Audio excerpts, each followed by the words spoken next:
لوگ 9 اور 10 محرم کو روزے پہ بہت زور دیتے ہیں، تو آپ اس بارے میں کیا کہنا چاہیں گے کہ ان دنوں کون سا عمل بہتر ہے اور محرم میں آپ کیا مسلمانوں کو پیغام دینا چاہیں گے؟ بسم اللہ الرحمن الرحیم۔ حضرات دیکھیے، بڑے افسوس کی بات یہ ہے کہ ہم کلمہ لا الہ الا اللہ محمد الرسول اللہ پڑھتے زبان سے ہیں، دل سے نہیں پڑھتے۔ اگر ہم اس کلمے کو دل سے بھی پڑھتے تو یہ جانتے کہ کلمہ پڑھنے سے ہم مسلمان کہلاتے ہیں، اور جس کی امت میں ہونے کا ہمیں فخر یہ حاصل ہے کہ جو سب سے عظیم امت ہے اور جن کے صدقے میں بخشے جائیں گے، ان کے حکم سے نماز، روزہ، حج، زکوٰۃ سب پڑھتے ہیں، لیکن بڑے افسوس کی بات ہے کہ ہم ان سے محبت نہیں کرتے۔ اللہ تعالیٰ فرما رہا ہے قرآن مجید میں کہ کہہ دو اے محمد قل ان کنتم تحبون اللہ فاتبعونی یحببکم اللہ، کہ اگر تمہیں اللہ سے محبت کرنا ہے تو میری اتباع کرو۔ اب سوال یہی ہے کہ محرم کے جو غم حسین کا مسئلہ ہے وہ یہ ہے کہ غم عشق جس سے ہوتا ہے وہ عشق کا نام ہی غم ہے، غم کوئی علیحدہ چیز کا نام نہیں ہے۔ دیکھیے، آپ کو جس سے عشق محبت ہے، جس سے تعلق ہے، اس کے غم میں غمگین اور خوشی میں خوش رہیں گے، یہ انسان سے تعلق کی بات ہے۔ ہمارے سرکار حضور صلی اللہ تعالیٰ علیہ وسلم ام سلمہ رضی اللہ تعالیٰ عنہا کے گھر میں موجود ہیں، اور آپ کی گود مبارک میں امام حسین علیہ السلام تشریف فرمائیں۔ یہ تمام سیاہ ستہ کی معتبر کتب حدیث میں موجود ہے، جو تمام اہل سنت والجماعت نے بیان کیا ہے۔ یہ مستند حدیث ہے تواتر کے ساتھ، کسی طرح کا کوئی اس میں تردد نہیں، کوئی شک نہیں ہے۔ یہ آپ اگر چاہیں تو اس کی تصدیق کر سکتے ہیں کہ حضور بے تحاشا گریہ فرما رہے ہیں۔ امام حسین علیہ السلام گود میں ام سلمہ پہنچتی ہیں، آپ پوچھتی ہیں رسول اللہ کیا بات ہے، کیا تکلیف ہے آپ کو، کیوں گریہ فرما رہے ہیں؟ آپ فرما رہے ہیں کہ ام سلمہ میرے بیٹے حسین کو 3 دن کی بھوک و پیاس کے ساتھ کربلا کی تپتی زمین میں شہید کر دیا جائے گا۔ یہ وحی اللہ کے حکم سے جبرائیل نے مجھے سنائی ہے، وہ کربلا کی مٹی لا کے مجھے دی ہے۔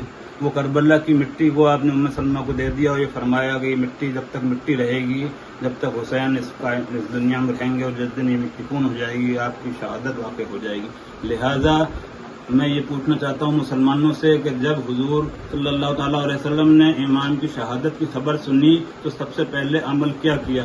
آپ کی آنکھ سے آنسو جاری ہو گئے، اور جتنی بار یہ واقعہ پیش آیا جبرائیل امین نے کئی موقعوں پر حضور کو امام کی شہادت کی خبر دی، اور آپ نے ہر بار گریہ فرمایا، بلکہ چیخوں سے بھی گریہ کا ذکر آیا ہے کہ آپ کی چیخیں نکل گئیں۔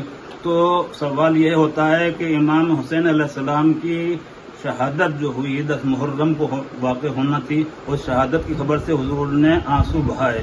اب سوال پیدا یہ ہوتا ہے کہ اگر حضور ہم سے فرماتے کہ روزہ رکھنا 10 محرم کو، 9 محرم کو، تو بے شک ہم روزہ رکھتے، نفل پڑھنا ہم نفل پڑھتے، لیکن ہمارے حضور جتنی بار خبر امام حسین علیہ السلام کی شہادت کی سنی، اتنی بار آپ نے گریہ فرمایا، اور آپ کی سنت کو دل و جان سے لگانا آپ کے اہل بیت، اصحاب و اولیاء کرام کا کام ہے۔ جتنے بھی صحابہ اکرام ہیں یا ائمہ اعظام، حضرت امام زین العابدین سے امام حسن عسکری تک جتنے بھی ائمہ ہیں، اس کے امام کا جب چاند محرم کا طلوع ہوتا تھا آپ گریہ فرمانا شروع کر دیتے۔ اب میں پوچھنا چاہتا ہوں کہ اللہ کہہ رہا ہے تم اتباع کرو رسول کی، تو آپ رسول کی اتباع کیسے کر رہے ہیں، اور آپ رسول کی اطاعت کیسے کر رہے ہیں کہ آپ رسول اللہ صلی اللہ علیہ وسلم کی سنت پہ اپنے کو چلنے والا بتاتے ہیں کہ ہم سنت رسول قرآن پہ چلنے والے ہیں، لیکن جب محبت رسول کی آل کی آتی ہے تو آپ اس سے کنارہ کر لیتے ہیں۔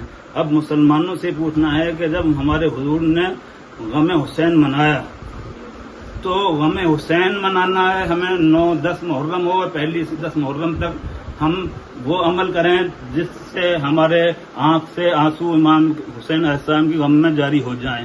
ہمیں زیادہ سے زیادہ یہی کوشش کرنا ہے، روزہ رکھنے نے جو ہے وہ غم میں شریک ہونا نہیں کسی بھی طرح سے ثابت ہو سکتا ہے۔ اگر کوئی ثابت کر دے کہ روزہ رکھ کے غم منا رہا ہے تو میں اس کو مان جاؤں گا۔ ہرگز بھی روزہ اس کا عمل نہیں ہے۔ حضور کی سنت پہ چلنے والا، حضور کا امتی اگر مسلمان اپنے کو سمجھتا ہے کہ کہ وہ جس کا کلمہ پڑھ رہا ہے اس سے وفاداری کرے تو اس سے محبت کرے تو اس کی وفاداری ثابت ہوگی. وہ ایمان بھی انسان کو جب ملتا ہے، حضور کی حدیث شریف ہے، جب انسان مسلمان حضور صلی اللہ تعالی وسلم سے اپنے آپ، اپنے آل اولاد، اپنی مال دولت، دنیا کی ہر شے سے بڑھ کر حضور صلی اللہ تعالی وسلم سے محبت کرے گا تو وہ مومن کہلائے گا. جب مومن ہوگا تو ساری عبادتیں اس کام میں آئیں گی. پتہ چلا یہ ہے کہ ہم صرف دکھاوا کرتے ہیں کہ ہم حضور کے امتی ہیں. میں مسلمانوں سے یہی کہنا چاہتا ہوں کہ 9 اور 10 محرم کا جو روزے پہ زور دیا جاتا ہے وہ اس کا مقصد کیا ہے کہ امام کا غم نہیں منایا جائے.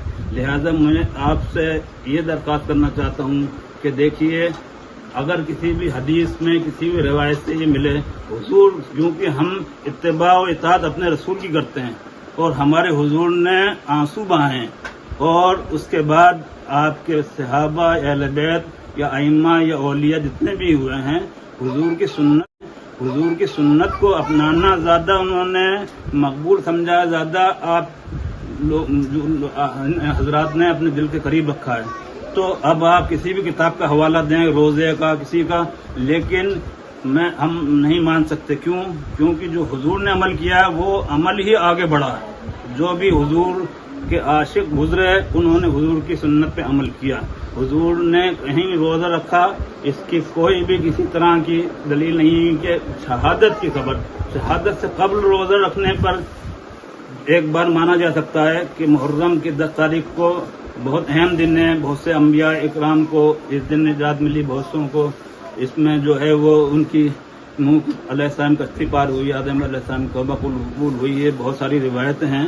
لیکن امام حسین علیہ السلام کی جب شہادت کی خبر حضور کو سنائی گئی تو پھر آپ نے گریہ فرمایا. تو اس سے یہ معلوم ہوتا ہے کہ محرم کے اندر امام حسین علیہ السلام کی شہادت واقع ہوئی تو پھر ہمارے لیے امام حسین علیہ السلام کے غم میں رونا سنت بن گیا اور رسول کی افضل اور سب سے مقبول سنت بن گیا. لہذا میں یہی پیغام دینا چاہتا ہوں کہ آپ حضرات امام علی مقام سے محبت کر کے رسول کی محبت کا ثبوت دیں اور ہر وہ عمل کریں جس سے امام کے غم میں آپ کے آنکھ سے آنسو جاری ہو جائیں. شب عاشور میں امام کا ذکر کریے، نوحہ خوانی کریے اور زیادہ سے زیادہ کوشش کریے اپنے آپ کو امام کے غم میں آپ ایسے لگیں کہ ہر انسان دیکھ کے کہے کہ واقعی میں یہ عاشق رسول ہے، جو عشق حسین میں اس کے آنسو بہہ رہے ہیں، یہ عشق حسین میں آج غمگین نظر آ رہا ہے. اپنے رسول سے محبت، ان کی آل کی محبت کر کے اللہ کی اطاعت، اللہ کی اتباع، اللہ کی محبت اور رسول کی محبت کا ثبوت دیں. غم حسین میں زیادہ سے زیادہ اشک بہائیں. روزہ رکھنا ضروری نہیں ہے، روزے تو شکر کی علامت ہے، روزے تو رمضان کے فرض ہیں. لہذا اگر آپ تمام دلیلوں کے بعد بھی روزہ رکھتے ہیں تو اللہ تعالیٰ آپ کا حافظ و نگہبان ہے. اللہ ہی ہدایت دینے والا ہے، وہ جس کو ہدایت دیتا ہے وہ رسول اور آل رسول سے محبت کرتا ہے. لہذا میرا یہی پیغام ہے کہ یہ رات شب عاشور غم حسین کی رات ہے، یہ شہادت کی رات ہے جس سے دین بچا. آج پوری رات اشک غم حسین آپ بہاتے رہیے اور رسول کی سنت ادا کرتے رہیے. 9 تاریخ اور 10 تاریخ میں فاقہ ہوتا ہے کیونکہ امام حسین علیہ السلام 3 دن کے بھوکے پیاسے تھے. آپ اور آپ کا پورا خاندان اور رفقا 3 دن کی بھوک و پیاس سے تھے، روزہ نہیں رکھا تھا. کسی بھی روایت سے ثابت نہیں ہے کہ امام نے یا امام کے آل نے یا آپ کے اصحاب نے روزہ رکھا ہو. آپ 3 دن کی بھوک و پیاس کے ساتھ شہادت ہوئی تھی. لہذا 10 محرم کو شام کے عصر وقت تک ہم لوگ بھوک و پیاس میں گزارتے ہیں اور امام کی بھوک و پیاس کی شدت اور آپ کے خاندان کی اس غم اور اس کرب کو یاد کرتے ہیں اور روتے ہیں. اور عصر کے بعد ہم کوئی بھی چیز کھاتے یا پیتے ہیں. لہذا مسلمانوں سے یہی کہنا ہے کہ یہی عمل سب سے بہتر ہے جو رسول کی سنت کو ادا کرتا ہے. روزہ کسی بھی طرح سے غم حسین کا بدل نہیں. وما علینا الا البلاغ المبین.